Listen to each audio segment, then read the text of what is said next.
Okay, I guess we are on. I'm not sure if I was paying attention very well or not, so I'm here now. I wasn't successfully able to draft someone to run this meeting for me tonight, so here we go. My name's Calvin. I'm on the board of the Guild, so welcome everybody. Thank you all for coming out on this beautiful evening. Welcome to all of y'all that are on the Facebook or YouTube streaming. We love having you all out there as well, so thanks everybody. Hope you guys have been getting some good shop time. It's kind of been a nice time of the year to go out in the shop, not too hot, not too cold.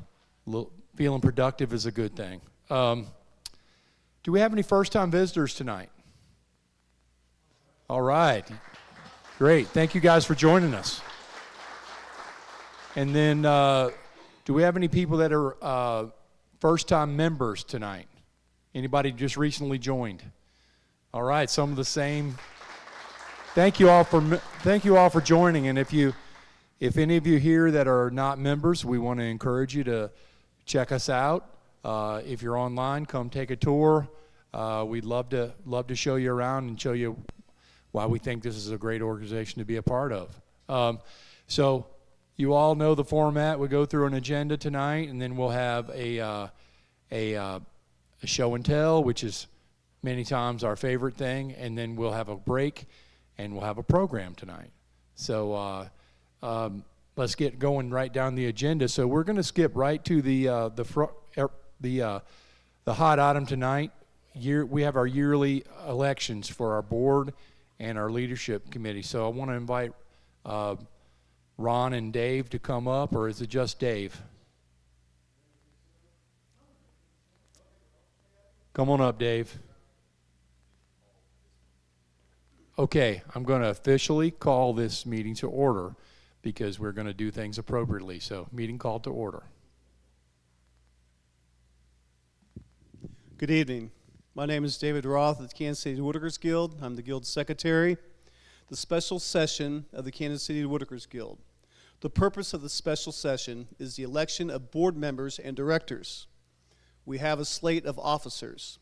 The slate are Treasurer John Steyer and David Roth as Secretary.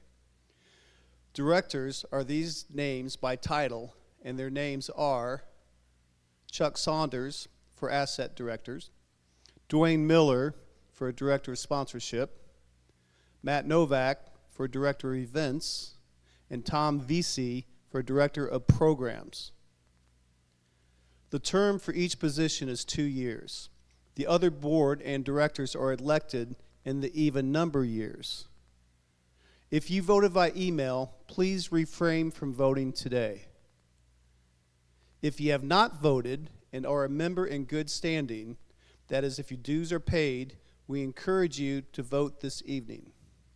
Here are the slate of officers we present and the directors that we present. All in favor, raise your hand, please, of those who have not voted yet. Okay. Calvin, can you take this half? Tim, can you take this half? Please. And we got one upstairs in the press box, too. And the time is 7:03 p.m. April 16th, 2025. All right, so you get them, Tim? 9? 16. Oh, by the way, this is a great thing for you to hold your pen to. 9 is 16. All right. Any opposed? All right. With the email ballots that we've received, we're going to adjourn this meeting, and we're going to go to tabulation. We will report back to the membership after the break. The time is now 7:04. I am tabling this until we have our final tabulation. Then we'll adjourn this. Thank you, Craig. That's why he's member at large. He knows all this good stuff. Thank you, Dave, and thanks everybody for volunteering to be on the election for a position. We really appreciate it. We're going to go tabulate, and I'm going to invite Rich to come on up here and discuss training.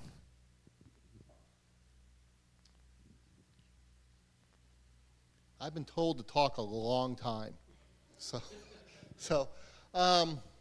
can we put slides? Okay, so we've got a number of classes. The first one I want to point out is we have the Craftsman Clock class. This class, how many of you have taken the class in the past? That's a fabulous class, isn't it? I mean, you learn a lot in it. Craig Arnold is the instructor of it. He does an excellent job of showing you the methods of creating this Craftsman clock. What you end up with looks very similar to that one there. It has the wraparound grain on the sides. It's a really cool class. That class actually still has spots left open, and it starts on Monday. So if you've ever thought, man, I really would like to take that class, this is the time to do it. Usually this class fills up really quickly, so I'm very surprised it's still open at this point. So if you are looking for a nudge to take that, now's your nudge.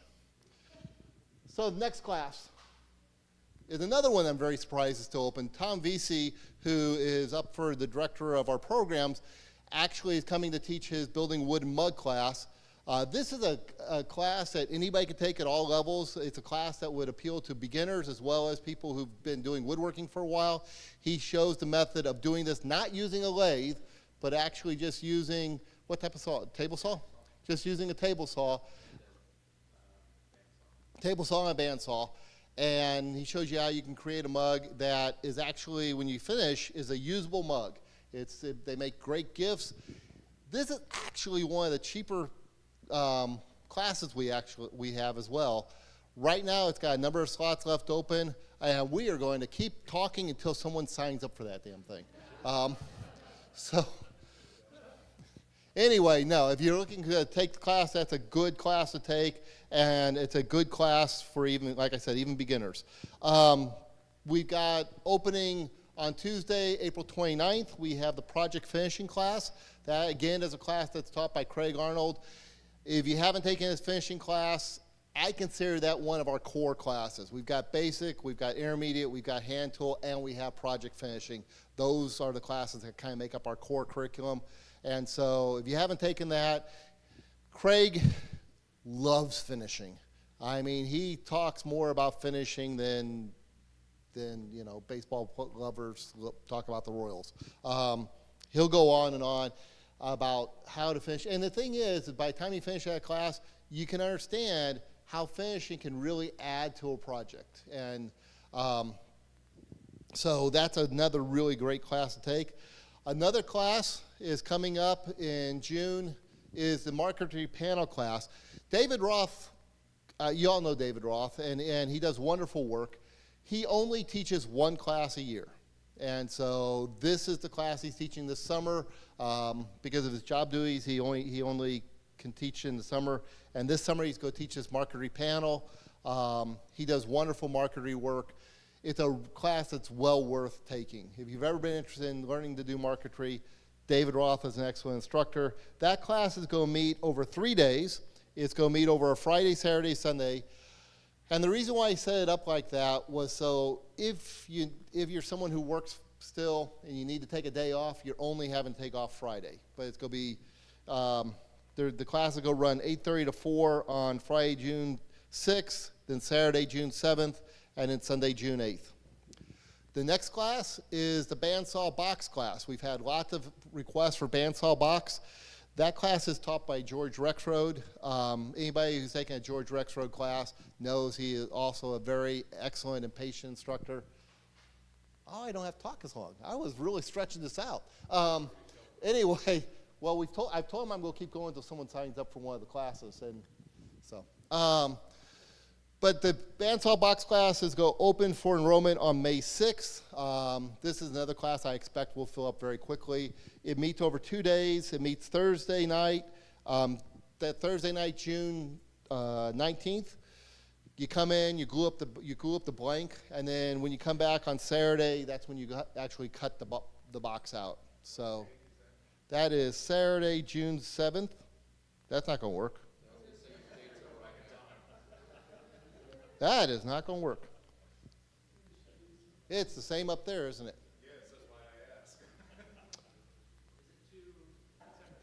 It's two separate dates. The June The June 19th is right, then it'll be June 21st. It'll be the Saturday, it's a Saturday following that Thursday. So it's June 21st, sorry, typo. No, that's the same class. Same class. The first day, you glue up the blank. The second day, you come cut your box. And then we've got our last session of basic woodworking for the year is going to open for enrollment on May 13th. So, and that class actually runs in late June through August, but I wanted to let you know because it's going to be opening up before our next meeting. And then kind of looking ahead, the last class I'm going to talk about is the making knife scales. Mike Jones is going to come back. This was a very popular class. He's going to teach on how to make knife scales for your knives. And that is going to be just a one-day class on July 12th. It meets from 8 to 1, and during that time you will get a knife.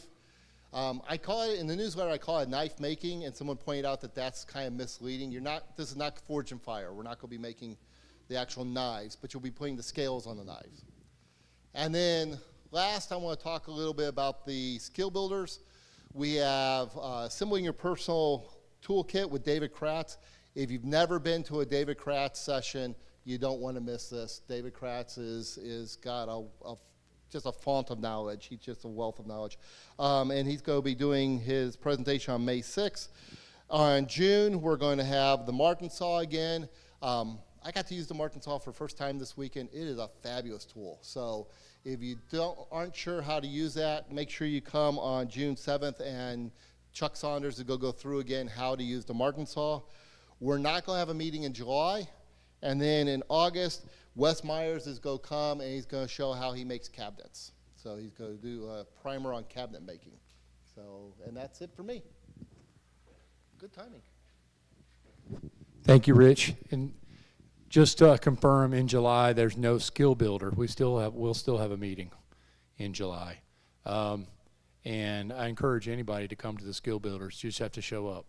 So no money, just your investment is time. You can bring family members, friends, whatever. So come on and take advantage of those. Come on out, Dave. Thank you, Calvin. We tallied the votes. The slate was reelected. The time is 7:12. Do I have someone who moves a special session? Craig Arnold. Roland. All right. Roland seconded. Everybody agree, say aye. Aye. Thank you. All right. Again, thanks for those who are volunteered to go in their positions. Appreciate it. We couldn't do everything around here without all of you giving of your time and effort. Going through the list, John Steyer, anything special to report this week? I don't see John out here. I think he's in the other room. We are still paying our bills. We could always use members to help support us. Craig, do you have anything to report tonight? Okay. Chuck, do you have anything special tonight or anything for sale? I don't see anything for sale over there. Okay, well, that answers that. Communications and website, Brian, he's in the other room. I don't believe we have anything special, and I'm going to run past him anyway. Newsletter led by Ron Hall and put together by Steve. What's Steve's last name?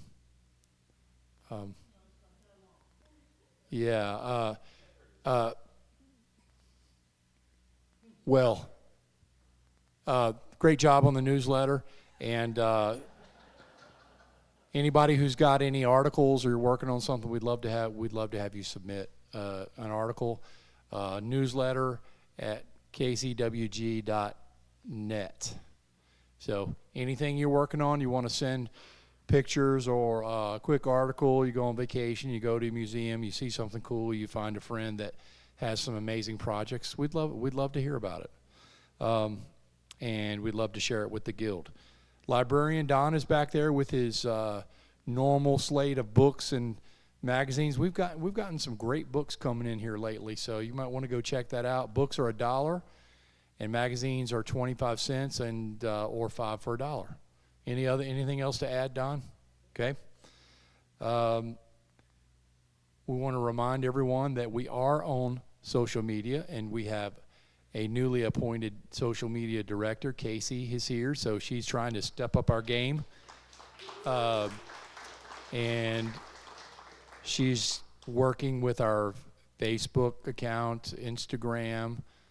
Those are probably the first two. And please get out there and share if you've got work on Instagram. Tag the guild. We'd love to get more community engagement, and that's a good place to see what everyone's working on. If you haven't checked out our YouTube channel, please do that as well. And we are up to 556 subscribers. That doesn't seem like a lot more than last month, so we need more people to subscribe. Lots of great videos from the last few years, especially. Chris, anything for AV or events? We're making the transition tonight to Matt, who's not here, and TERRI. And TERRI's going to be having the program talking about our events coming out this year after the break. First Friday volunteers. Do you have some things to talk about, Craig? Come on up. So if you are interested in volunteering for First Fridays, we are going to have a tent down just south of the Artist Alleys. It's a 10 by 10 tent. We are going to be selling your merchandise down there. Depends on the amount of stuff that we get from you all. We may have to limit it to 3 pieces, but we want to fill that table. And I was surprised that even last month, April, the kickoff inaugural event, it was misty in the afternoon, that we still probably had 300 people come by the booth.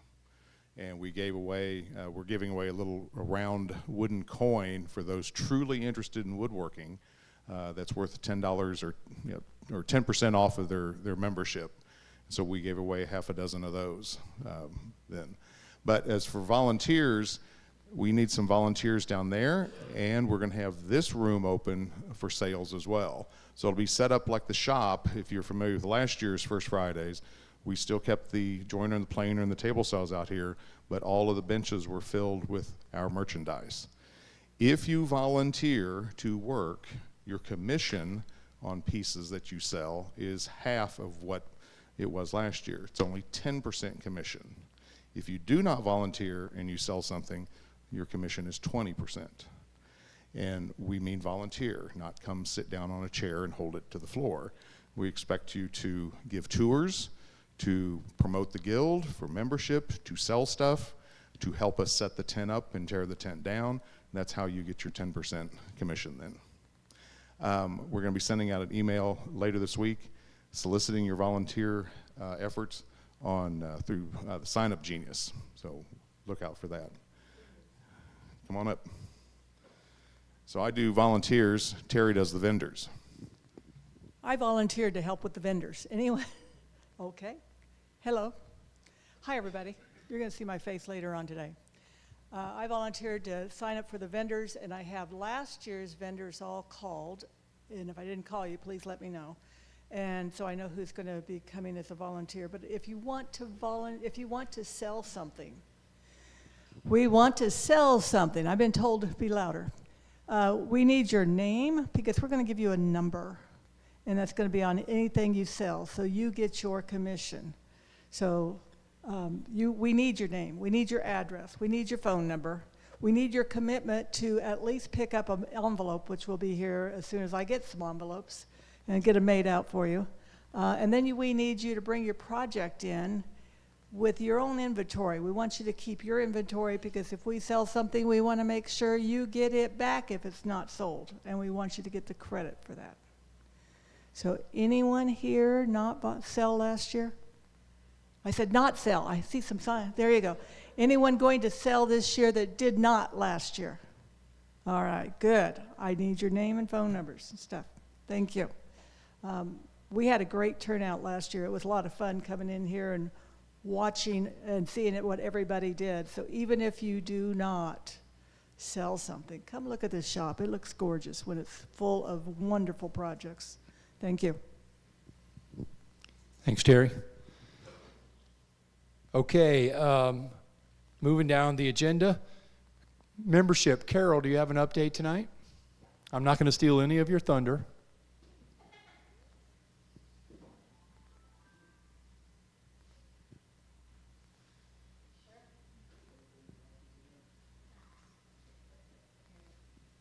Here you go, Cal.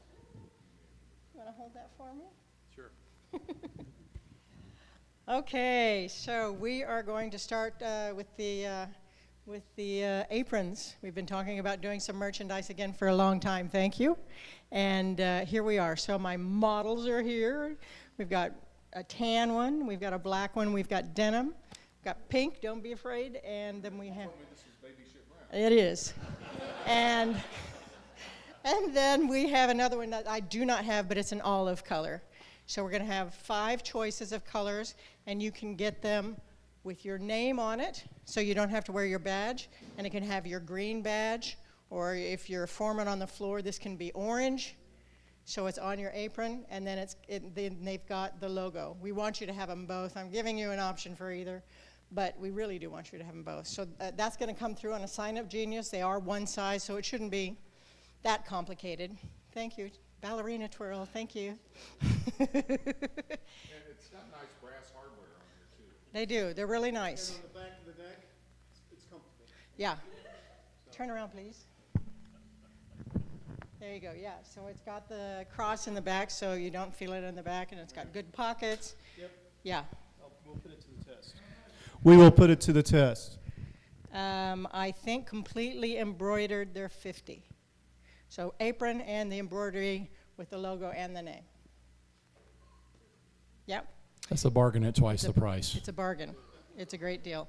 So those will go. We're going to get a bulk order going. It'll probably take about 2 to 3 weeks to get them all together, but we'll bring them in here, and then when they get here, an email will go out. You know that they're here. You can come pick them up. Okay? These are really nice to hold your pens and pencils, so when you're woodworking, you just write it down and pop it back in your apron again. So. David already wants that one for himself. And you want payment up front for the embroidery, the personalized? Yeah. Yes, Yeah. it'll go through Sign Up Genius, so you'll be paying online when you do it. Yeah. Okay. Thank you, man. Our member count is 741, and new members for 2025, we are up to 83. If you haven't picked up your membership card for your discounts, they are all in the box, the wood box on the front counter. Do that so you can get your memberships with our sponsors. Everybody knows about our ambassadors. I think I've got a couple of them in here. 1, 2, would you guys stand up? Anybody else that I'm not seeing right now? Our ambassadors are here to help you at any time. You'll notice them because they'll have a blue badge, which means if you're looking for something or trying to figure something out or where to go or who knows what, we will help you do that. The board is complete. If everybody hasn't seen that, I noticed people were going, oh no, where am I now? That is done, yay. The old shirts, once we get done with the aprons, we're gonna start doing the next round of things, but we're waiting. We've got to work on the, thank you. We've got to work on the website to do a couple of things. We're tweaking that before we can do that. So we're starting with this on Sign Up Genius. The old shirts that you've seen people wearing, like what Craig's got, we have a few of those on the table over here. There's one denim shirt, and there's a couple of t-shirts. Everything on the table over there is $20. So we want to get those on people's bodies, and then we'll have the new versions coming out. And that's it. Thank you. I'll trade you. Perfect. All right. Thank you, Carol.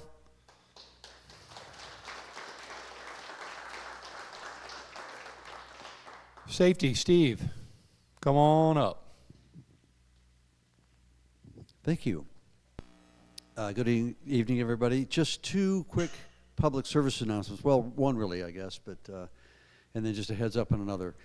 We've talked about this before, but we are about to make registration for CPR and AED training targeted for shop foremen. We have 3 dates scheduled, and I think that will be available for folks to start registering, I think, later on this evening, I think. Oh, good. All right, great. Better than I thought. So the first date is April 29th, Tuesday morning. Then we also have May the 3rd, which is a Saturday. I know that's the day of Dave's skill builder, but we're going to be doing that in the morning. I'll start at 10, be done at 1 o'clock. So, and then Wednesday the 7th of May. Those are the 3 dates we have, all in the morning starting at 10 o'clock and then going till 1 o'clock. We have Travis Bloomingdale, who is a lieutenant with the Leawood Fire Department, will be doing the training for us. He's excellent to work with, and it should be really good. CPR, for anyone who's nervous about that, it's compressions only, hands only. So that will, I've never heard of that myself, but it just dates me. But that's the thing these days, so that's what we're going to be doing. The other thing I'll quickly say is I mentioned this in the newsletter. This time of year we think about severe weather, and we are preparing emergency response procedures since we're in the new building. 2 in particular, fire evacuation. We hope we never have to use that. And we also have another one that we're working on severe weather and shelter in place. So hopefully never have to worry about that. More on that a little bit later on, and more communication on that. So that's it. All right.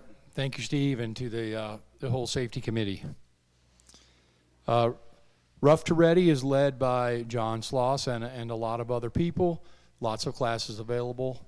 And so that's a great way to sign up if you haven't gotten your green card. I think there's a few in here. Then join up for that, sign up for that. Sponsorship, Dwayne has items back there, and we also are drawing for the special raffle for the router table. So last chance to get on that. So call the names at the end of the break, right? Awesome. And then make sure you use your card when you go out to our partners out there in the community. I know with the discount that I've gotten, I've probably paid for my membership many years just because it adds up when you're buying materials, tools, etc. So now one of the last things to talk about is the SIGs. So the hand tool SIG is led by Wayne Peterson is here, led by Wayne and Rob Young. 4th Sunday of the month, so the next one is April 27th. What's your, you have a topic set up, Wayne? So the topic will be Japanese saws, which you cut on the pull stroke. Very interesting topic. And general hand tools if you have an interest. Come on in. Wood carving is led by Dan Rubidoux and Jim. And Dan, if you've got anything special, but typically you say any type of carving, come on in. Power carving, folk carving, traditional carving, come in, and these are the guys that will help you get to the next level, or at least get you started, get you finished, whatever works. Great group to be a part of. Laser engraver led Curtis. You have announcements? Come on up. The next laser engraving meeting is April 23rd. This next meeting, we have the opportunity to have one of our own members give a presentation. It's Nick Hiremath, and he has done some study on doing engraving on slate, which is, and there we got some pictures of his work, and you can see that's pretty nice work, pretty detailed. He did a lot of study on this and is going to give a presentation on the settings and how to use a laser and how to do this. So it'll be an interesting evening, and come and join us with that. And also then we'll be training for anybody that wants to be trained on the laser that night too. Yep. The slate is. Thanks. Awesome, thank you. And the last SIG is the CNC group, led by Ed Stewart. Ed here tonight? Ed's here. Do you have anything special to talk about, Ed? We'll meet Monday night in the classroom. Meeting Monday night in the classroom. At 6:30. 6:30. And one of our programs is going to be presented by Mike Resch, who's written some computer programs that are used on the CNC. So I'll repeat what he says for you all. The program will be led by Mike Resch, who's written a lot of the computer programs for using the CNC. So good opportunity. Okay. Believe it or not, I think we've made it through the agenda. So typically our show and tell is led by Jim Bainey, and sometimes we draft Kevin McAndrew as his backup, and neither one of them are here, so we drafted as a third string. Tim Locke is going to come up, and he said that he didn't like being called third string, but Isaac over there said Tom Brady was a backup too. So if you've got a show and tell piece, come on over, get ready, come, and would love to hear about your project. Keep it relatively brief, and so we can kind of move the evening going. But over to you, Tim. Thank you. This one good?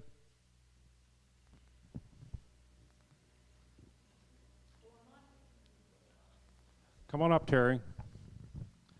I'm getting warmed up. Oh, looks like you got something fun there. Yes. I belong to the Turners also, and they have a challenge each month. And I did the challenge, and then I left it at home, so you guys get to see it because I want to show it to somebody. Here is a turned, how do you see it? Yeah, okay. This has been turned in 2 parts and Move it. flat. Okay, got it. Thank you. All right. So this has a bunch of these little beads in it. They have little spots on the inside that have been slightly drilled. We have a top, and somebody who can turn the top. Can you do this? Probably not. I can't do it. But if you have 2 pieces of cake and the kids are fighting over them, you have them play this game, and the one who gets most beads in the little holes on the outside gets that cake. It's a tiebreaker. It's also a boredom breaker. You want to just do something with your hands, you just do that. And so I completed the challenge, and now I've shown it to somebody. This is made of ash. I just did a wax job on it because I didn't want to spend a lot of time on it. It was it was just fun to make. Well, the finish looks nice. You've done a good job of keeping it smooth and getting your, whatever in the hell you call these grooves, put in there nicely. Beads. Beads. The beads done. Beads inside and beads on the outside. Okay. So there's 4 of them in there? There's 1, 2, 3, 4, 5. There was only 5 beads that went in. Okay. But so you got 5. Now, if I beat you, I should have taken them all out. You just shake them to get them out of the holes in there. Anyone who wants to play with it is welcome to. It'll be over here. See if you can put more beads in than Tim did. See if you can take it to class with you next time you go to a class, and you can pass your time away instead of listening to one of us teachers. Oh, okay. Thank you. Thank you.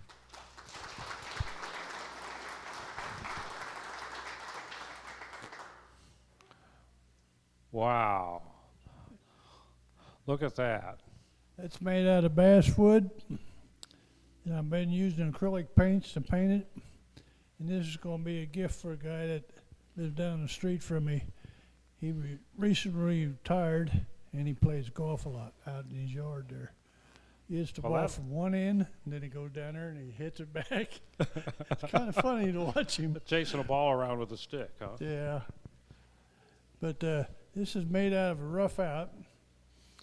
The rough out means the biggest mass of the wood is taken off. You still have to detail it out. You have to cut the knuckles in the hand. So did you cut the rough out with a bandsaw? No, I bought it that way. You bought a rough out, okay. Yeah, I bought a rough out. To get you further along. It makes it go faster. Okay. Okay, that's about all I got. It's some nice handwork. and the colors came out nice and bright. That's the thing about colors. You can either mess up a real nice carving, or you can make it look pretty good. Well, you made it look real good. It's kind of iffy. No, that came out good. Any questions? Thank you.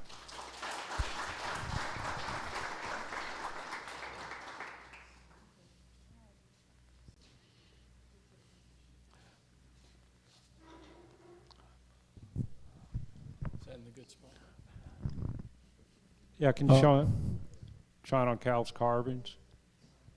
What I have here, and I can pick them up here, but what I have here is a group of finials that go on some curtain rods, and I was contacted by a relatively high-end interior designer who's reworking a historic house in Charleston, South Carolina, and so I've got 4 pairs of the big kind and 3 pairs of the small kind, and even though they don't seem very complicated, this is pretty time consuming. So I've been trying to knock them out as I can find time.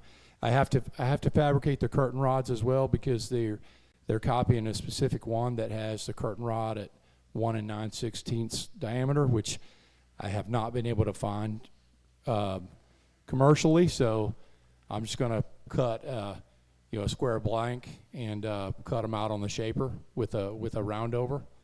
Hopefully that works. That's my plan.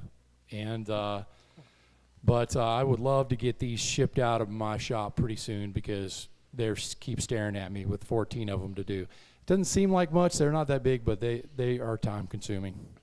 Well, the curves look nice and smooth, or fair, I guess would be the right term for it. And I know they're handmade, but they look well duplicated. Well, I mean, duplicating is just trying. I mean, you don't want them to look exact. So you go off a pattern and then carve it from there, and you really blank out, you rough it out, and then you draw the pattern back on by hand and try to fair everything out. And then for the facets, I usually use a cabinet scraper, and I scrape the facets so that it's not so rough, but it still keeps a nice texture. And then I have sanded these, because these are going to be gilded, so I have to send them to a gilder, so they need to be a relatively smooth surface. And they'll probably put gesso on it for a gilding surface, I believe, but that'll be their problem. Who does your gilding? The gilder is an artist, I believe, on the East Coast. I'm going to ship it to them, so I'm not in charge of the gilding, thankfully. I'd love to learn how to gild, though. If anybody knows how to do that, I would love. Somebody needs to do a class. Okay. Tom? I'm going to come find you then. Gilding is the process of laying on super thin sheets of metal, which is usually gold or silver or copper. Gold is typically what you think of as gilding. You take an ultra smooth surface, and you put a sizing on it, which might be like a hide glue or some other type of glue, and you lay it on there. They're like wispy thin, and you lay it on there really, and it sticks, and then you kind of brush it smooth. Is that a reasonably good description of it for those of you who know better? But so then it's like you have a gold object. It's a very, very, very thin sheet of metal leaf, they call it. Any other questions? All right, thank you.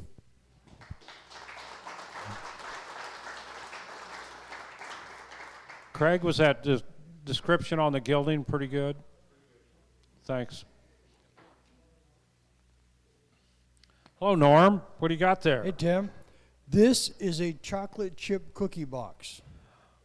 So I made a dozen of these. I think you could actually put a Chips Ahoy in there if you wanted to, but I made a dozen of these. I worked with a client in Texas. They were a hospital for seriously mentally ill kids. Okay. And I worked with a bunch of these folks. I have recently retired, and as part of that, I wanted to send them all a gift because they were so much fun to work with. So I made a dozen of these, and I shipped a bunch of them down to Texas for them. The reason it's a chocolate chip cookie guild is back in the 70s, they had a chef there that decided that the kids who came to that hospital worked so hard to get better, doing all the things they needed to do in order to get better, that they deserved something when they graduated. So he would make a cookie for them as big as their head.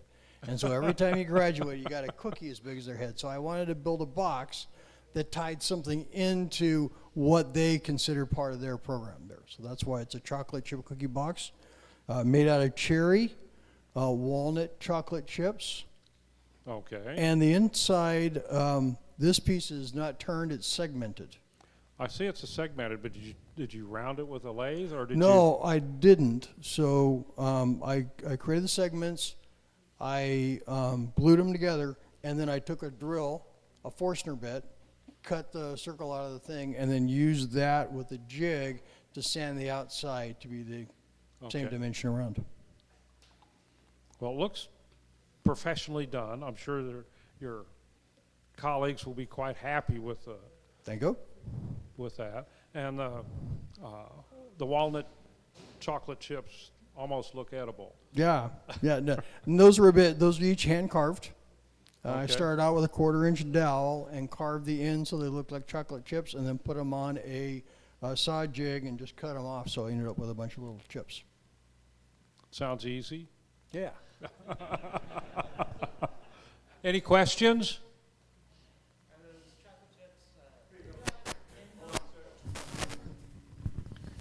Are those glued on or pinned on? They're glued on. Yeah, I didn't pin them on. I used CA glue to hold them in place. Great question. Thanks, Norm.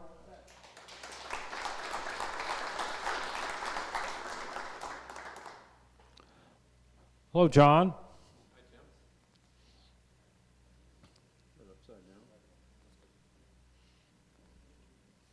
You got a thumbs up, whatever that means. It means I have the right side up. Well, I was going through my dusty old portfolio in the basement a couple of months ago, and I found this piece of artwork that I had done in so many years ago, actually 52 years ago. And so I thought it's about time that I put it in a frame just for fun. Looking at it, I envisioned I guess a mimicry of the artwork, so that's what I did the frame in, is a stacked version on the CNC. And mitered corners, keyed corners, quick and dirty sprayed on shellac. Sorry, Craig. That's about it. But shellac is good. Shellac is good. And I got plenty on there. So is this one piece of wood that you cut the steps on, or did you stack and glue them? It's one piece of wood. Well, the corners look nice and tight, as I would expect from you. They're not bad. They're good. You're And what kind. is You're kind. what is the significance of stack? That's the name of that typeface. That is an actual. Oh, okay. That is a registered typeface. All right. The assignment was to replicate the name of the typeface in the artwork. So that's acrylic done all with ruling pins. If anybody knows that old term. What? A ruling pin. Ruling Yeah, pin? it's a double nib, or a nib that is adjustable in and out with a screw adjustment for to control the width of the material you're laying down. So I outlined each of the colors with that, and then came back inside with a brush and finished it off. So that's all brushwork. That's all brushwork. All handwork. Yeah. It looks like it's CNC in quality. The lines are straight and even, and I did get an A. no surprise there. Any questions for John? Norm? The miter corners, are they splined or are they key slot in the corners? How did you run those? They're keyed. Okay, and then what is Corners your... are keyed. Sorry? Yeah, the I'm corners. just repeating. Okay. Corners have keys in them. And then what are the... What did you use to cut your 45s? I used the jig that's leaning against the wall right over there. The 45 sled? The Guild Available 45 sled. Yeah. Thank you. Mm-hmm. What have we got here, John? The most common question I've got tonight on this is, what the heck is that thing? It's a loom bench. My wife is a weaver, and I thought maybe it was for Tom's dog here to. It looks like about the right size for her. yeah, it's got a trough down here for the food and everything. Yeah, she has a number of different looms and wanted an adjustable height bench that she can use at the loom. So this is what I came up with. It is solid cherry, and as nice as I think it is in terms of the quality of the wood, that's #1 common cherry, which you can get at Bloomer Hardwoods, and this is not a commercial endorsement, but that is all of $3.25 a board foot. So nice. In 8-quarter. So you can, with that in mind, you can envision some pretty cool stuff you can do with some pretty inexpensive wood. Some of the terms I've been throwing around that I have not heard before is the V-shaped shelf in the bottom for catching anything that needs to be stored as you're weaving is held in place on the legs with a V-dado, which was also CNC'd. Another term that I use is through legs. We all know through tenons. Well, here we have giant tenons that are effectively a tenon that is performing the duties of a leg, and the mortises for those legs were CNC'd as well. Well, they fit well. They do. They did fit very, very well. And then the V in the bottom, the V shelf in the bottom, I thought, now how am I going to put that together? And I thought, of course, why not do just a miter? Well, I didn't. I did a 30-degree rabbet to reinforce the strength of the joint. It's a whole lot more secure than it would be otherwise. But I've got a little drawing of that if anybody wants to see what a 30-degree rabbet looks like, which I was able to do on the dado saw, canting the blade to 30 degrees and putting the fence on the left side of the blade as opposed to the right side. Spray finished with water-based poly. That's about it. You got a question from Craig? What's the little basket on the side? She bought that at the Yarn Barn in Lawrence, and it's just a catch, just a storage for all her little stuff. I don't know anything about weaving, but she spends days in there doing it. Mainly scarves and table runners and things like that. Anything else? Well, as a piece of furniture, it looks wonderful. Thank you.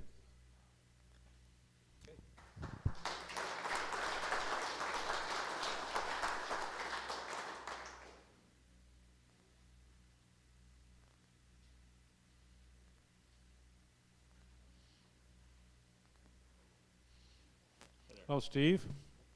Looks like you got a nice box. So what's this box top made out of? This is walnut on the top and bottom. Walnut on the top and bottom. That's about 1/8 of an inch thick by the time I got done sanding it. I was envisioning it being 1/4 of an inch, but things happen. Well, designs change, I've heard. Nice hinges and Yeah, nice catch. I wanted to put the hinges on the back. You know, a lot of times you'll inset the hinges, obviously, between the lid and the back, inlay them here. But my theory is that most of the time you're looking at the box from this direction, and so when you open it, all you see is the pins. You don't see the the whole inlay of the hinge this way. So, you know, pick your poison. I did more to some in, but I put them into the back rather than into the bottom of the lid. So this is white oak for the frame from a good friend back in Minnesota many years ago. Gave me some, well, he left me after he passed away. He left me his lumber, and this is some of that that's left. And then the walnut is from my grandparents' farm over near Hannibal. And I've been hauling around half a walnut tree for about 50 years now, through several moves in Minnesota and then back down here to Kansas City. And so this is well-traveled walnut. It's well-seasoned. I did do a book match on that, and that worked out pretty well. The theory I had doing this was to pre-finish the panels before I put them into the grooves to assemble the box. And that worked out okay for the inside and for the bottom, but I didn't like the finish on the top. This is for my granddaughter. She's going to do her first communion later this month in North Carolina, and we're traveling there for that. And she's kind of a glitzy girl, and so I thought it needed a little more shine. Okay. So I've got, I need to take Craig's class, I think. I've got, what did I start out with? I started out with Danish oil, and then I moved up from that and did some shellac with some sawdust to fill the grain, and sanded that in, wet sanded that in. And then I've got some, what have I got? A little bit of polyurethane, just very, very thinned, wiped on polyurethane. I've got Odie's oil, I think was the last step on that. So I've got just about everything I had available. The whole kitchen sink. Trying to get the sheen that I was after. And it's a whole lot easier to pre-finish this before you assemble it than it is to get into the nooks and crannies when it's already put together, which I don't really like to do, but it worked. But anyway, this walnut has a story. As I've gotten older, I really like to do projects with wood that have meaning, and I mentioned this white oak came from a very good friend in Minnesota, and that walnut from my grandparents' farm. And this will go on to my granddaughter. I've made other things for her from the walnut as well. I have this fantasy that this walnut tree was on their farm, and I have this fantasy that my mom used to play underneath that walnut tree. I never had the privilege of meeting my mom, so I kind of, it's pretty sentimental wood, so I've hauled it for 50 years for a reason. But my wife is a recovering Catholic and has her prayer cards from when she was little, and so the prayer cards are going in there, along with one of her, some of her other mementos from when she was little. So that'll go to my granddaughter. Well, that'll carry a lot of history with it. Yeah, yeah. And a lot of family pride. Yeah.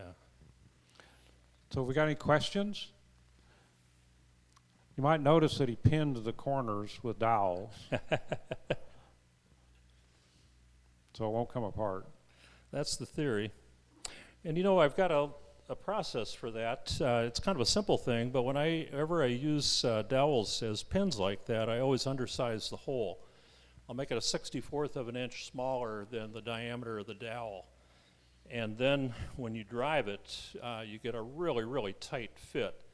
And I put just a little bit of glue on there. I know that most of the glue is not going to survive the trip as the dowel goes in there, so I take a utility knife and just cut vertical lines in the bottom part of the dowel to catch a little bit of that glue. But it really helps in terms of having a nice flush all the way around the dowel. You don't get any tear out, you don't get any... well, they are crisp round circles for sure. Yeah, but that undersized drill seems to work. It came out nice. Thanks. Thank you. Wait, Cal's got a question. Steve? I have one comment. If you've been carrying around a walnut tree, you need to make a lot more boxes. There's not very much walnut in that. So yeah, I know. I've made 2 clocks. I showed clocks here a couple of years ago that I made with this walnut. So I made a couple of small mantle clocks, a lot of pens, which don't take up hardly any of it. So I've still got probably 95% of it yet to go to try to figure out what to make. You know, she might need a dresser or Yeah, at some point. a computer desk. Yeah. Yeah. Thanks. Thank you, John. I'll grab that from you. Casey? Casey. Wow, this is a lot of. All this since the last meeting? Yeah, you know, no. I've been working on this forever. Am I missing a pot? Oh. Get everything in the right Hello. order. Okay. Hi, Casey. Hello. So I was going to introduce myself during the agenda, but I got nervous. I'm Casey, your director of social media, and I've been a guild member for about a year, and I've been taking a lot of classes. So if I haven't met you or taken a class with you, hello. You can, if you want to email me pictures of things you're working on or proud of or funny videos in the shop, my guild email is long. So I'll tell you my personal because it's much easier. You can find my name tag over there, and my email is casey@kaseyzigler.com. It's very simple. So please send me photos, and I'll post those and tag things. And if you want to see something on our social media, let me know. But it's been fun so far. So this is a stool I've been working on for like 6 months. And the pattern is out of a book. It has through tenons. This is cherry. And it has 3 layers of boiled linseed oil mixed with some regular oil paint, burnt umber color, because I wanted to take a little of the orange and make it a little more brown. So this is for my pottery studio, where I make pottery, for example. And part of the process for making pottery is wedging the clay, which is kind of getting up above it and rolling it, basically. And you need a lot of leverage, and I'm short. So this I stand on in my studio, and it was very difficult to make, and I learned a lot of things, and a lot of people helped me. So thank you to everyone who gave me tips and helped me figure it out. Because this 10-degree angle made everything really tricky. Significantly more complicated. Yes. The through tenons fit very well, and angled through tenons, that adds complication, and then you have them on the stretcher also. Yeah. So there's a lot of pieces. Yes, you can jump up and down on it. It's not going anywhere. Yeah. You've got a pet elephant, it could stand on it. Yeah. So that was this, and then I wanted to make, part of the reason I joined the guild is I wanted to make pedestals for my pots. So I have the pots on them, for example, just so you can see what my work kind of looks like. So this was all the scraps I had taken from the scrap bin in the back where I look for treasure every time I'm here.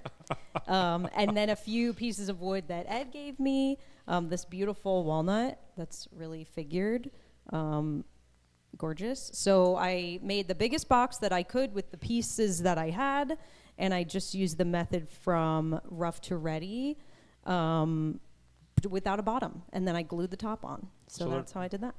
Boxes with one side gone. Yeah, exactly. So I'll show you one of them. Empty box. There you go.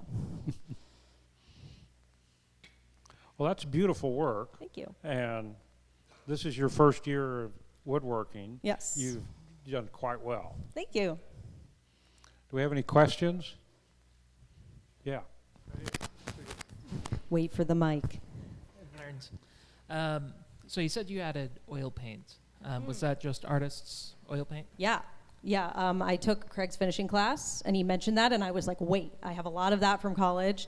So I made a test panel with a bunch of different colors, and like burnt umber and the other like burnt sienna ones were the ones that look the nicest. So yeah, I just mixed that in when I heated the linseed oil before I sanded it in.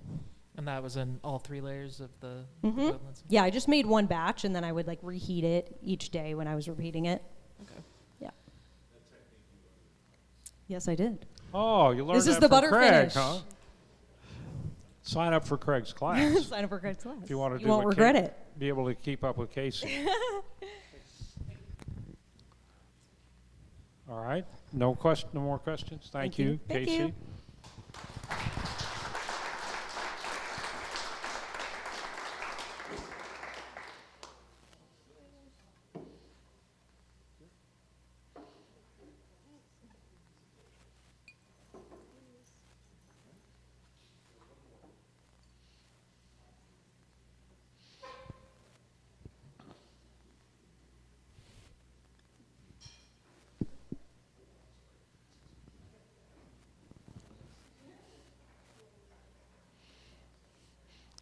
Hello, Craig.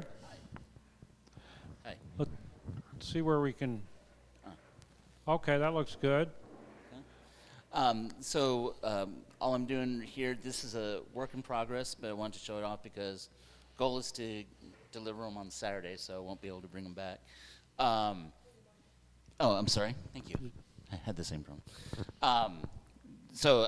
This be the only chance I can show them off, but on the inside, and I poured colored epoxy in between. And then I hand carved with the Dremel the names.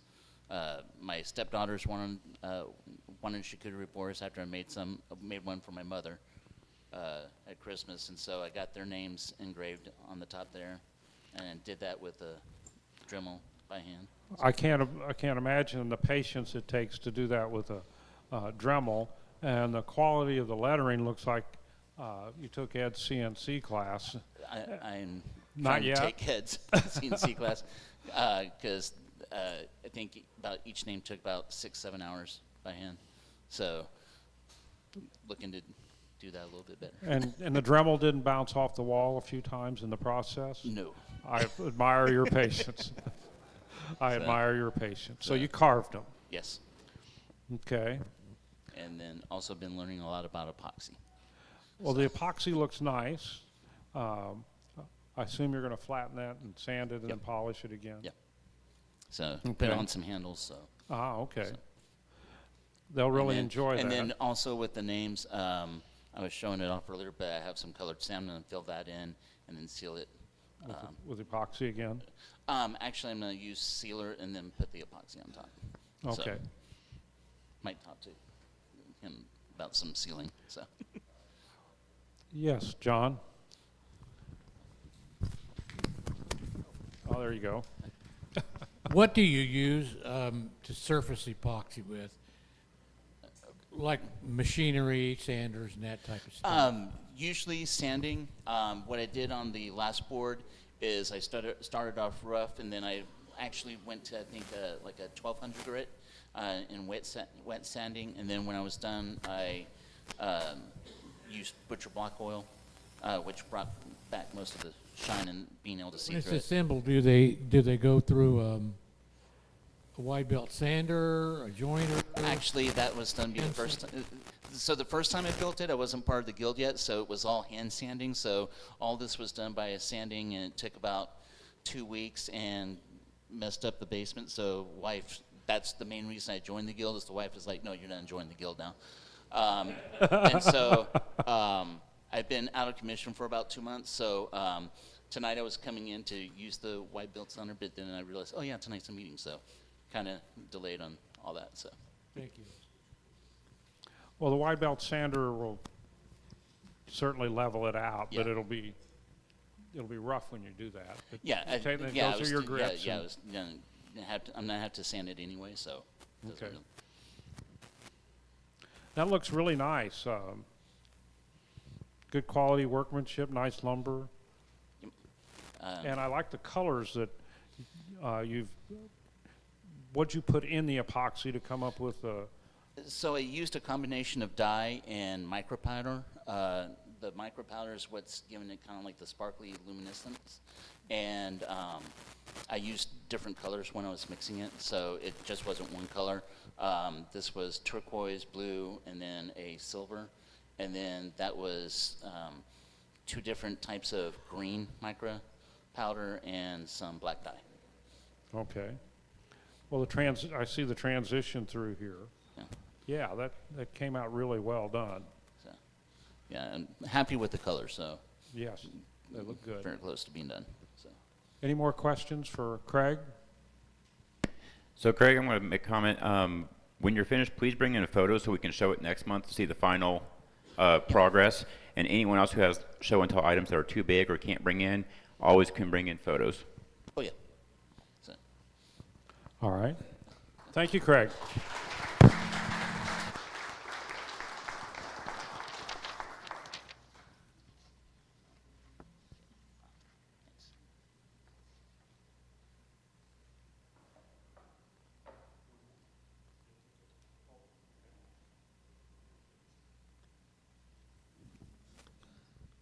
Good evening, David.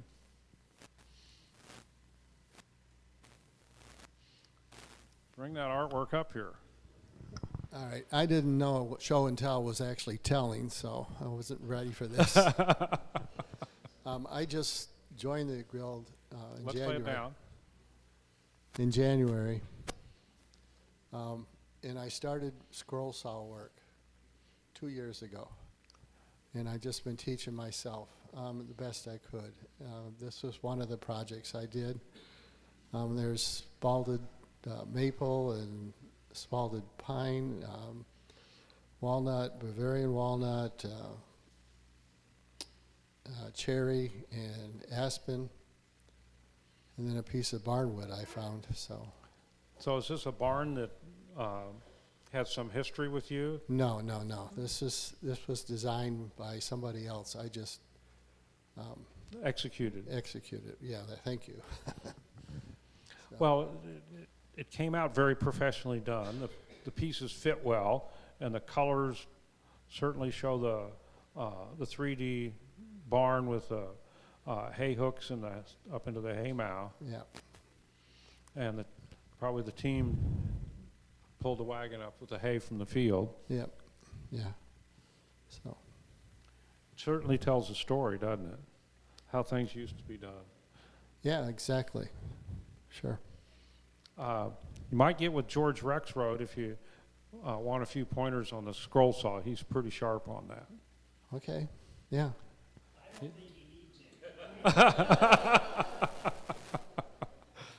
But that is George back here. Oh, and he's okay. our resident scroll saw expert. Well, good. But maybe he'll get you to teach a class. No. So, all right. Very nicely done, Well, David. thank you.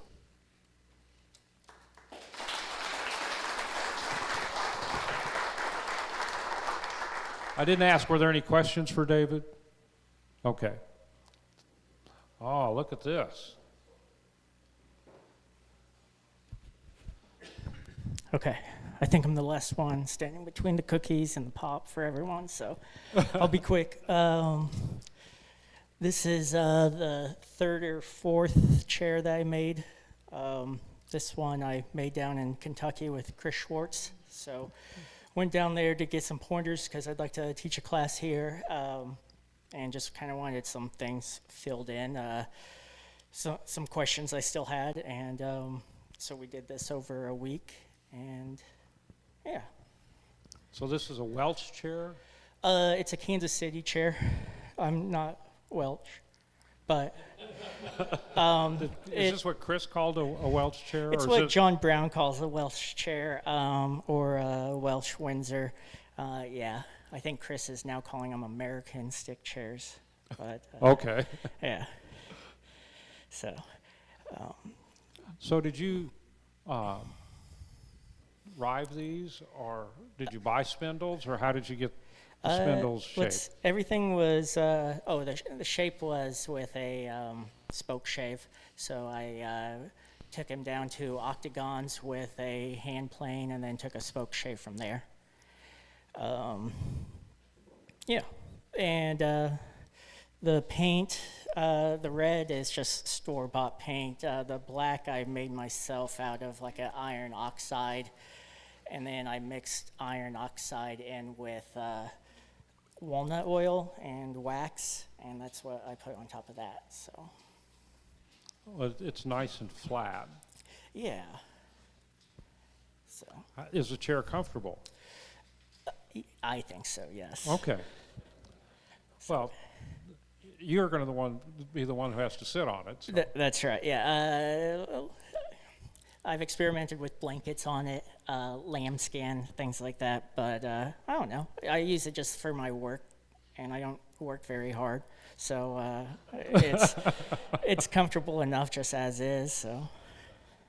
Well, looks well done. Thank you. So comb back. Yes, comb back, little scallops put in there, which I kind of got from, I don't know, reading some old book. And then this is kind of John Brown themed comb back there. Well, The through mortises look good. They fit well. It hasn't fallen apart yet. Well, of course not. So do we have any questions about this chair? It looks like we got a bunch. Rich? I just want to make a plug that that Alex and Grace Ambrose are using the chairmaking class this fall. So that's all. Something to look forward to. Yes, Grace is very talented. She was going to bring her own maybe next month. She did some really good steam bending. And Alex, is it use same species of wood all throughout? no, maple for the seat, arms, and comb, and then red oak is the rest. Okay. Red oak is good for legs and spindles just because I can see the grain a little bit easier, see that it's straight. So. And what glue do you use? It was hide glue. It was hide glue, just wherever Chris makes from home. Did you use green wood in any of it? No green wood. All season? All season. Yep, all kiln dried. I don't know. If anyone wants to give me green wood to use, I'll take it. But I don't know. I have a hard time finding pieces I want to use. So did you go to a class with Chris, or did you just show up on his doorstep, Yeah. or how did it work? No, so yeah, I took a class. I went and stayed stayed in this little neighborhood. It was I don't know, treats the students great. We just go out every night, and the city's great, Covington. And I don't know, knew a couple of people there already, and so it was me and 5 other people. To carve the seat. I used a Travisher from the Windsor workshop, so that was shipped from England, and theirs is pretty nice. It's made out of like a plastic, so you can use it as a Travisher and and to kind of be your, you don't need a scorp then. Yep. I've used, in the past, I've used my ads, and then a scorp, and then a old Travisher that I kind of use. I don't know. It's a weird Travisher, but this time I really like this new tool, and it's probably what I'll use going forward. Any other questions? Look forward to the class.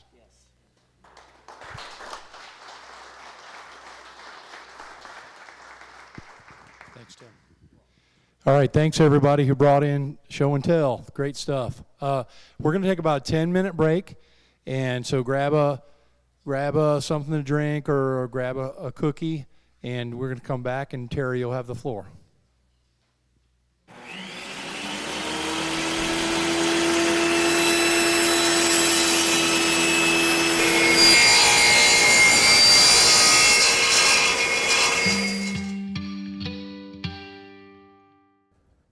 Your safety and the safety of all members when using any of the Kansas City Woodworkers Guild's hand or power tools is the #1 concern of your safety committee and the board of directors of the Guild. Our presentation today will cover your introduction to the safety rules and requirements of the Guild's various edge, oscillating, and disc sanders, and how to safely operate these machines. Keep in mind that this video only covers the safety concerns of these machines and is not a complete training program for the use of any of these sanders. Hi, my name is John Waltemeyer, and welcome to another edition of the Kansas City Woodworkers Guild ongoing series of machine safety videos. If you need assistance on setting up one of these sanders or any machine in the shop, please see the on-duty shop foreman for assistance. He or she is there to act as your main resource to keep you safe, provide advice, and assist you to successfully complete your project. It is important to remember while in the Kansas City Woodworkers Guild's shop, you must wear OSHA-approved safety glasses with side shields always. Wearing your normal glasses in the shop is prohibited, and all safety glasses must be ANSI Z87-1 rated. The edge disc and oscillating sanders we currently have in service are a Grizzly 9-inch oscillating edge belt sander, a General 6-inch edge belt sander, a Grizzly oscillating spindle sander, and a Grizzly combination belt and 12-inch disc sander. These machines are meant to be used for lightly sanding the edge, end, or curved contours of your project. Before starting up any of the sanders, please make sure to turn on the dust collection system and make sure that the proper blast gates are open. These machines are not meant to be used for removing large amounts of material from the edges of your project. This should be done on a jointer or by hand. Because the belt or disc is traveling at a high rate of speed, be especially aware as you press your work into the belt, disc, or spindle, since it will grab the workpiece out of your hands if you should press it too hard against the belt or at an odd angle. This can cause injury to your fingers and literally pull the work from your hands and send it flying across the shop. Do not wear loose clothing or gloves while using these or any machines in the shop. Loose-fitting jewelry should be removed while working in the shop, and long hair should be tied back and out of the way. Also, note if the belt or disc appears to be newly installed on the sander. Newer belts, disc, or sleeves tend to have much better abrasion, but will also tend to grab your work, and you need to be prepared for that. Always make sure your work is supported and that your fingers are safely out of the way of the belt, disc, or spindle. When using the disc sander, be sure that you press your work only into the half of the disc that is traveling in a downward direction to the work table. Never push your work into the disc as it emerges from the table. This will likely end up having your work yanked out of your hands and send your work flying off the machine, or slam it back into your fingers, causing serious injury. Avoid having your hands in any awkward position that might cause your hand to slip into the belt or disc. Avoid trying to sand small pieces that prevent you from maintaining a firm grip on your workpiece. Consider using a screw clamp to hold your work and never allow the clamp to come in contact with the machine's abrasive surfaces.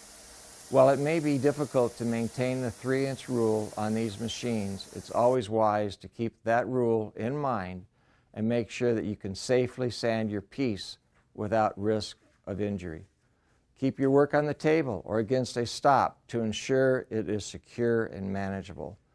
Never leave other pieces sitting loosely on the table, as they can vibrate into the sanding belt, drum, or disc and become projectiles that can injure you or someone nearby or damage the machine. Remember, the edge, disc, and oscillating sanders are meant to remove material only at the rate that the abrasive is designed for. Applying too much pressure can damage the belt, disc, or drum and render it unusable, tear a hole in it, or generate so much heat that the abrasive becomes unusable. If any repair or replacement needs to be performed on these machines, please ask the on-duty shop foreman for assistance. If the belt or disc needs to be cleaned, use the available gum rubber block to clean as much debris as you can from the belt, disc, or drum. This will help extend the life of the abrasive and will improve the efficiency of your sanding operation. Use this block with extreme caution, as it will tend to pull out of your hands if you aren't prepared for it. When you're finished sanding, turn off the machine, wait for it to come to a complete stop, turn off the attached dust collector, and take a moment to clean up the area on and around the machine for the next person. For the Kansas City Woodworkers Guild, this is John Waltemeyer. Always work safe, and thanks for watching.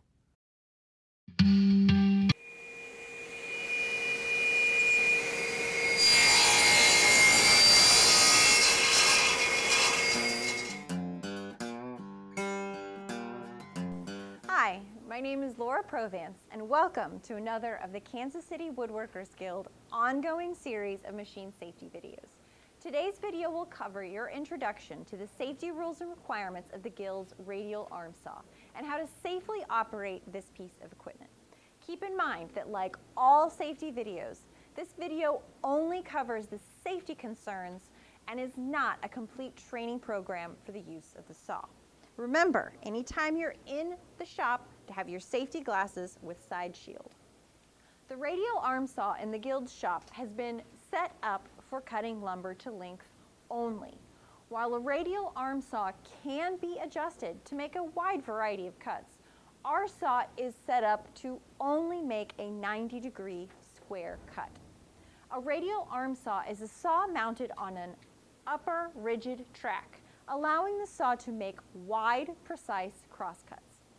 Cuts are made holding the wood to the fence and pulling the saw across the wood. The minimum length of stock permitted to be cut on the radial arm saw is 12 inches. The blade of the radial arm saw rotates such that the force of the blade on the wood is down and back towards the fence. Stock must be placed so that it will not move during the cut. The stock must remain firmly on the table and firmly against the fence at the line of the cut. Bores with bow must be positioned with the belly of the bow to the fence so the board will not move toward the fence during the cut. Likewise, boards with cup or twist need to be firmly supported on the table to avoid any movement during the cut. This may require the insertion of a shim under the board to offer additional support to make it safe to make your cut. Make sure that thicker stock does not contact the blade when it is placed against the fence. Thicker stock may need to be shimmed out from the fence by placing a temporary auxiliary fence between your stock and the machine's installed fence. If they are needed, any shims or auxiliary fences should be in place before you turn on the radial arm saw. Realize that the 3-inch rule applies to a strip 3 inches on either side of the blade. The 3-inch rule applies to the entire length of the travel of the blade across the table. To make a cut, start by ensuring you are not in conflict with someone on the miter saw, since you share a common work area. Turn on the dust collector at the mounted remote control. Place your stock securely on the table. Turn on the saw. Assume a stable stance and grasp the saw handle with your right hand, and with your left hand hold the stock firmly down to the table and against the fence. Remember the 3-inch rule. Pull the saw smoothly through the wood. Do not pull the saw faster than the blade can cut the stock. Realize that the saw is heavy and has inertia, so you must control the speed of the cut. When your stock has been cut completely, push the saw back to its starting position. With the saw safely back in its starting position, turn off the saw and wait for the blade to come to a complete stop. Turn off the dust collector and take a moment to clean up your work area. This is Laura Provance. Thanks for watching. All right, welcome back, everybody. It's my pleasure to introduce you to TERRI is now, as of tonight, officially the Assistant Director of Event to the Director of Events, working with Matt Nowak. And she's going to spend a little time talking to us about some of the events we have planned for the Guild. So without further ado, thank you, TERRI, for being here. Thank you. Matt wishes he was here. I wish he was here too, because then he'd be speaking. I'm going to put on my teacher and get people to really, I hope, participate a little bit. Matt and I have been talking about this events coordinator position, and it's going to be a little bit of a shakeup. Instead of someone saying, hey, I want to run that, and they do it all, because I've seen people run themselves into the ground trying to do it all, You're going to have our support, and we're going to help you stay on task. We're going to help you get some volunteers to help. We would like to have people volunteer, not to work yourself to the nubbins, but to volunteer to do part of it, which means I hope more people will volunteer. If you didn't have to take on the whole dinner, would you fold the napkins for it? That's the kind of thing we want you to do. So how many people would be willing to volunteer for the little parts of any of these committees? I want you to think about that while you're going on, because we're going to talk about our whole year here. First of all, we have Craig Arnold. He's running a point on First Fridays. I volunteered to be the vendor support person. And so if you have not already signed up for vendor support, for being a vendor, I have this here. We have 3 days, 3 First Fridays, it's going to be in the shop. And we're going to be in the shop and also at the tent. So again, First Friday is going to be at the shop 3 times and down at the tent for the rest of the time. People can bring up their projects, put them in the tool room there by Thursday noon, and the project, they'll have about 3 projects taken down to the tent by other people, unless you want to volunteer and be here, and you could be helping them. In the shop, when we have it, you could bring as many projects as you want if you're a vendor. So you have 30 boxes to sell, bring 30 boxes. But we will, and we'll set them up according to type of items. So all the cutting boards will be in one spot. That way people could look through the cutting boards and find the one they want. But that committee's headed by Craig. There's a lot of people involved in it. We still need some help. First Friday needs some help for all kinds of things. So please come on and fold napkins for a little bit. So that's one of our events we're doing. Another one is the traditional. Any questions on that? Okay. Every year we have a Christmas dinner.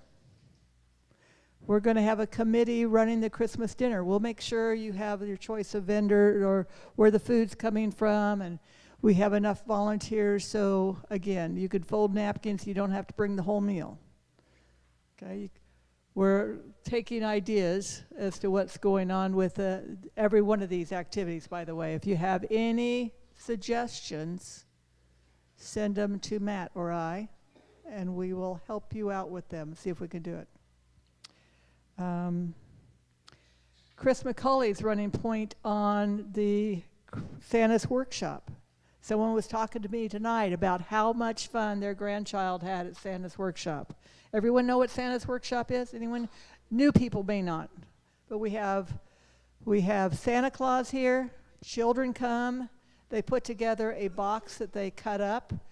The members, the volunteers from our woodworking guild, cut up for them. The kids go in and glue them together, and they leave with a little train or a little car of some kind, a little truck. And then they will, a top will be turned by the turners to put in that. Anyway, that's tradition. We'll find out because we're still developing this. I'm a little more nervous than I thought I was. I used to be a teacher. Okay, there you go. We have a tentative involvement with Rockler coming in, either here or there. We don't know if it's going to work out. But Rockler will be the big potential to bring in woodworkers to find out about our guild. So if we're there, we will have a space to put up our goods and our table and our brochures and share what we have here, kind of like what we do down at the tent First Friday. We'll have a video going. We'll have cards. We'll have people showing what we do and talking to the woodworkers out in the world that come to see Rockler. They'll also be coming to us. And if we're involved with that, which we plan on being, when Rockler puts out their advertisement, they're going to include Kansas City Woodworkers Guild. So it'll also go out on all the people that are on Rockler advertising things. So that's a bigger plan. We hope to bring in some new members with this. We have the potential to do that. If you want to volunteer to help with it, we need some good talkers so people know what's going on. Big smilers so you know it's fun.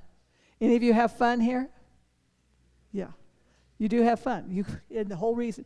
How many of you come here just to make something? That's all you do. That's the only thing you do. You walk in, you make something, you leave. No one raised your hand. That's what I like to see. I come here to talk to people as much as I do to make something. Get advice, get training. It's fun. Okay.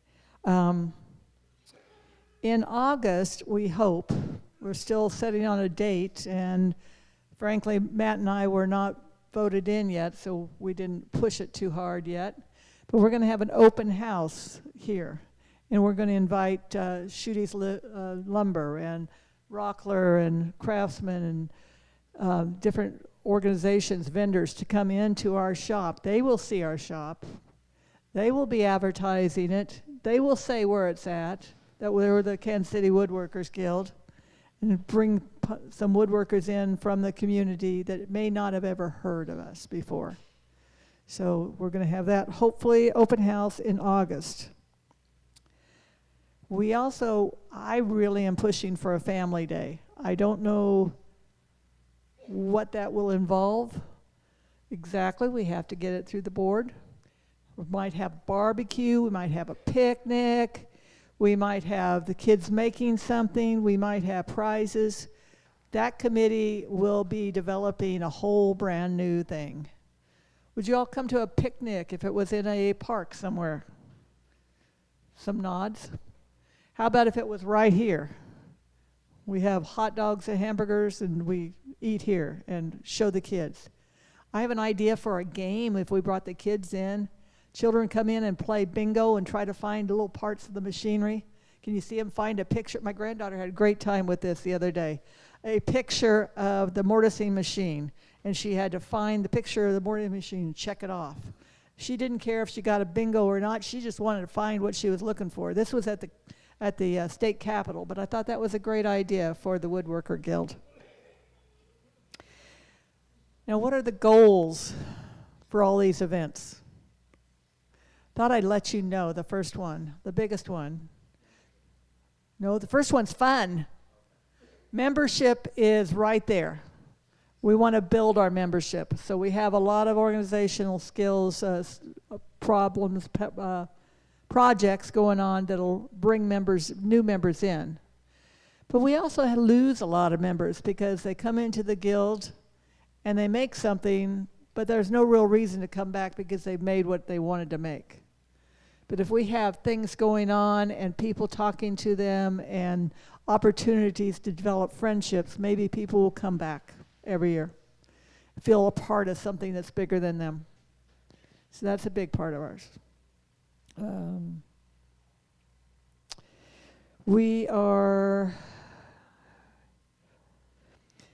Matt and I agree that we are not going to be the final say on anything. We're going to be the supporter. We're going to be the helper. We're going to help guide you to, when you're on this committee, any committee you choose, guide you to success without a lot of elbow grease going into it. I mean, you might have some elbow grease, but every napkin folder does, right? So we're looking into some outside group organizations that we can join and provide things for.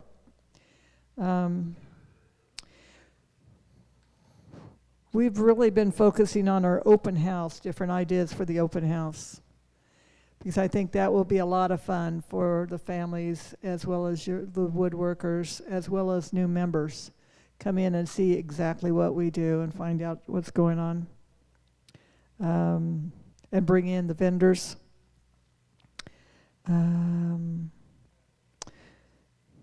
So we're also talking about how to set up Christmas dinner. Eat at 4, eat at 2, eat at 6. Those are all open for the committee to make the decisions. So let's see. So we're trying to problem solve some of these possible things that will be a hiccup for these activities beforehand. Brian, yes? Dunk tank? D-U-N-K? I think Matt would like that. I think he'd volunteer right away. Just be dunked. You're talking about me. I know you. No. I came into the Guild in 2020, right after I retired. And I came in because my daughter said, Mom, I'm going to be redoing my kitchen. You're going to help. Let's go make some cabinets. So we got in here, and I took a cabinet making class, and I decided immediately that I do not like 4 by 8 foot sheets of ½ inch to 3/4 inch plywood, so I won't touch those. But then I started getting to know the members here, and I volunteer at the library. I've been I tried to be a foreman for a while. That didn't fit me because of my schedule. I participate. I have a lot of fingers in a lot of places, so you might have seen me, and I talk a lot. So come up. I'm also an ambassador. Another thing they talked me into doing, which I didn't need a lot of talking into. I just needed to know what it was. But I've met a lot of people here, and I would like to help other people, all of you, meet even more people and get to know them as friends, not just other people in the wood shop. Do I need to talk about anything else? Anyone interested in anything else I have to say? Okay. If you want, I'll talk about my granddaughter. We could be here till 10:30. Okay. I think I'm done then. Thank you.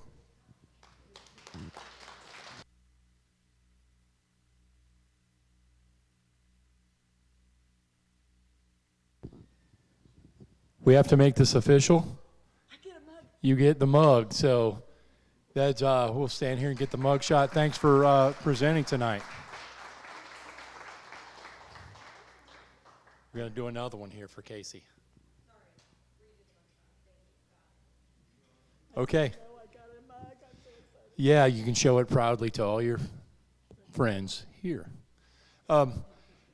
Thanks everybody for being here. Feel free to hang a little bit. Feel free to help clean up, put the chairs away. Everyone drive safely. Happy woodworking. Have a great rest of your night and the rest of your week.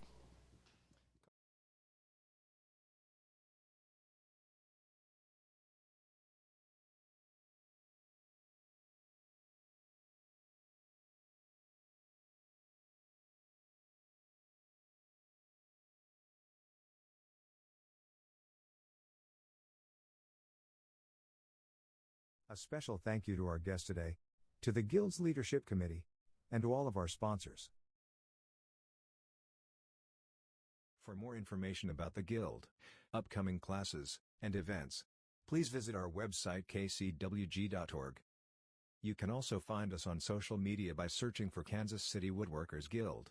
And remember to hit the subscribe button and ring the bell for notifications.